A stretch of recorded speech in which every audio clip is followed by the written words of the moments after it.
Today we'll talk about how can you find notifications on your Trivago app. We're going to figure out this solution or know how you can do that on your Trivago app. So you just follow these ways, then it's going to work with you to find this list on your app. You just follow these ways, then it's going to work with you.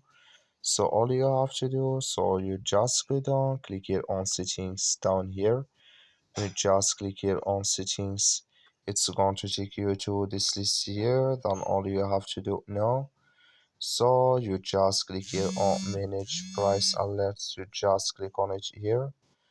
Then it's going to take you to this list here. Then here you will find all notifications you have in this list. I have nothing here, but if you have it, you will find it in this list. So that's all you have to do. I wish now I get it. That's all. Thank you for watching. Don't forget to support us by liking, subscribe.